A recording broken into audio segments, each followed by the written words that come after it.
ndashimira umufasha wanjye yabivuze imbere y'itangazamakuru kandi ntabwo mbivuze uyu munsi gusa nzahora mbivuga. Mfite umugore utameze nk'abandi bagore, mfite umugore wihangana,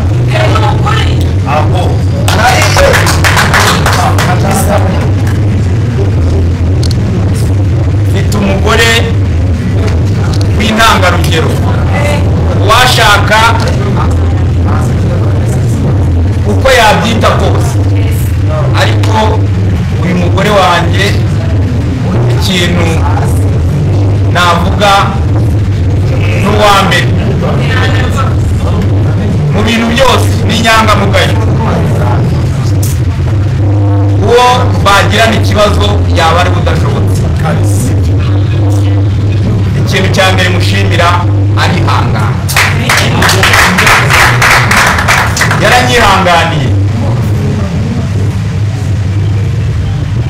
yaranyihanganiye, yihanganiye ibigeragezo byose yaciyemo nyuma yo kugira ngo fatwe fungwe. Abantu baravuze, abanyamakuru mwaravuze, murabizi, ariko ibyo byose yabyitwayemo neza, arihangana. Iyaba umuntu utazi kwihangana, ahari ntabwo tuba duhagararanye aka kanya, kandi bene abo bantu murabazi.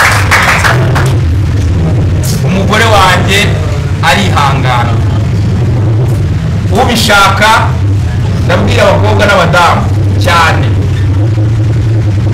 ubishaka azamwegera, icyo kintu nyimuziho, azamugira inama azakugira, uzumve ko ari inama ugira y'umuntu w'inyangamugayo kandi uzi kwihangana. Ni abagore bake bashobora kwihanganira ibyambayeho, ni bake cyane, ni bake bashobora kwihanganira ibyambayeho, ariko yarihanganye. Nta munsi wa visite wo kunsura kuri gereza atigeze ageraho. Ntabwo nigeze nicwa n'inzara muri gereza, bafite ibiryo bagabura muri rusange, ntabwo ari bikeya, bihaza ubishoboye, ariko nanone biba byiza iyo ufite izindi nyunganizi. Ntabwo nigeze nicwa n'inzara, yagiye akora ko ashoboye kose, munafatanyije namwe, icyo ndabashimira. Hari ibyo bita amajeto batwohererezaga, iyo bakohereje amafaranga ujya kumva ukumva baraguhamagaye bati hari jeto yawe iri hano. Ntabwo yigeze rero atezuka kunyitaho no gukomeza kunyihanganira. Buriya rero umuntu wihangana kandi w'inyangamugayo mubona mu gihe cy'akaga nk'iki. Nongere mbisubiremo, ntabwo byari byoroshye kuba umuntu ashobora kwihangana, akihanganira ibyamvugwagaho na bamwe, akihanganira abamuhamagara bamuca intege, akihangana abamuhamagara bamunnyega, na n'ubu tukaba duhagararanye. Warakoze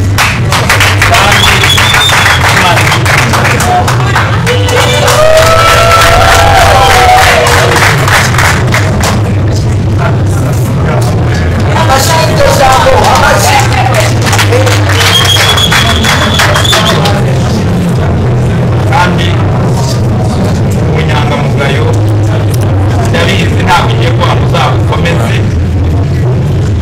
no kwihangana bizahora bikuranga, kandi tuzafatanya tubisakaze no mu bantu. Ababishaka bazajya batwegerera urugo rwacu, n'ubundi n'intangarugero, nubwo hataburamo ibintu nk'ibi.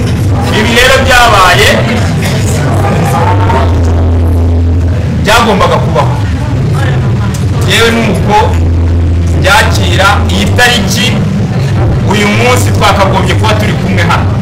Iyo hataba ibi rero ntabwo twakagombye kuba turi kumwe, ariko kubera ko Imana ifite misiyo yahaye umuntu, nagiye muri gereza kugira ngo ngire ibyo bigira, muri gereza kugira ngo mbone inshuti izarizo.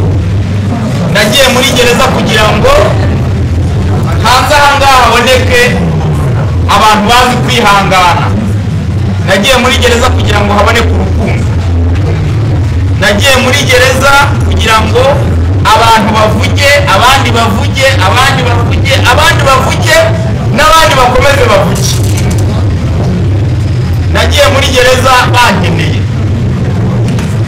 Nageze usanga barantegereje, baravuga bati twari tugutegereje, bati ahubwo twatinze, bati twagufanaga twagukundaga tutakureba none tugize amahirwe. Baraza bakajya bamuraho. Hari harimo abantu bakatiye burundu ubuzima bw'atazasubira hanze. Harimo abantu bakatiye imyaka 30, harimo abakatiye 5, harimo abakatiye 10, 15, 25 niyo bansabiraga. Ariko abo bantu bose nagezeho banyereka urukundo, barambwira bati twari tugutegereje, nushaka bakurekure mu gitondo witahe, ariko twari tugutegereje kugira ngo tukubone. Nanabwira abakinnyi bari hano ba sinema ko rwose muri gereza turakunze.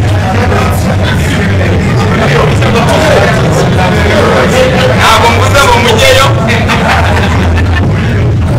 ariko nabyo ntabwo ndi bubibahishe, ntabwo ndi bubibahishe.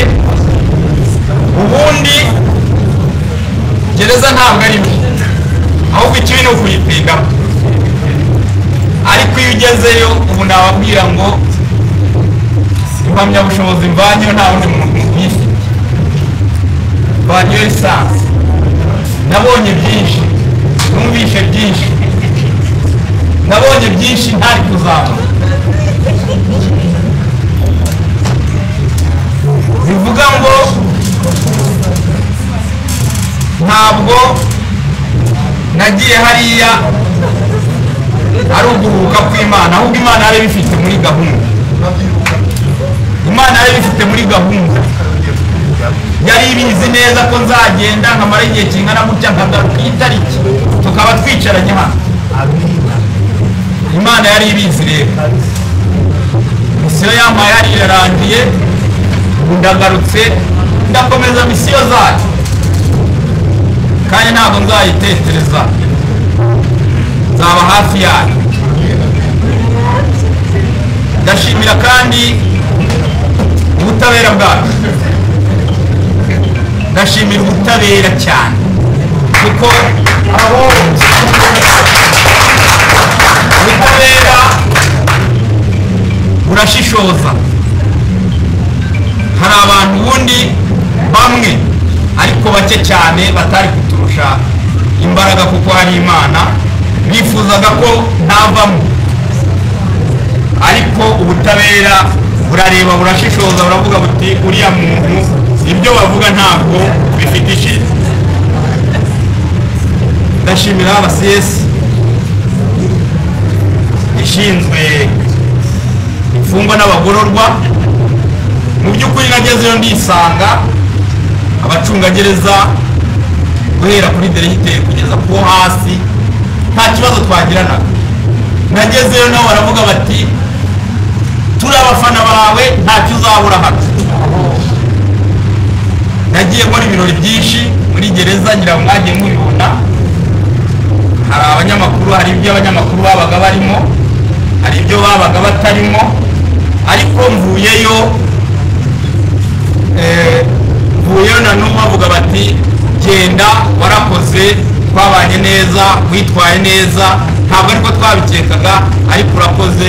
Kugeza ubwo no mu gutinda diregiteri ntabwo yari ahari, yari ari mu nama, ariko ngira umugisha sohoka hageze nawe arambwira ati Imana iguha umugisha kandi twarishimye rwose, tuzajya tunagutumira no mu bitaramo uze no gusuhuza abandi badusize hano.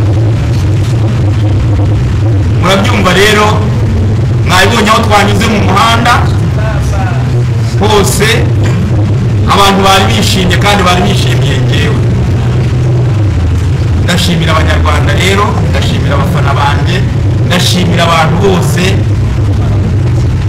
rwose bagize uruhare mu kumusengera ndetse no gutekereza ku byambayeho. Mwarakoze. Nyuma y'ubu ngiye kuruhuka, abanyamakuru rwose mwihangane nduhuke, tuzashaka igihe tuganire birambuye, ngende mbagezaho amakuru n'ibyiza byagiye n'ibibi nagiye mpura nabyo. ntabwo namwibagirwa uriya we ni umuntu uza ku rwego rundi. bari barimo bavuga wenda ngo ntabwo nashimiye metere wanjye we birarenze. Irene ni metere w'abasitari. Numvishe n'akandi kazina ngo ni metere w'abashu. Metere warakoze kandi na n'ubu turacyari kumwe. Ibirebana n'amategeko byose, ibyo nzajya nkora, ibyo nzajya nsabwa gukora birebana n'amategeko, ntiwibwire ngo uzaba uri kure yanjye. Ni wowe.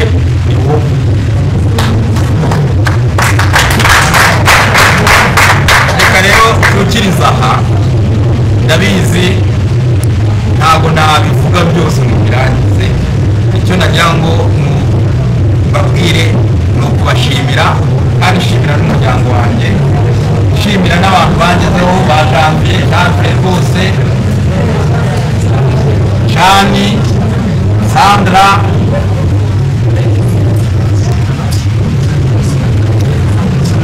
abantu bose bakwini muri aho mwese, ba Kibonke, ba Digidigi, nabo ntavuze mu mazina, n'abagasongo rwose.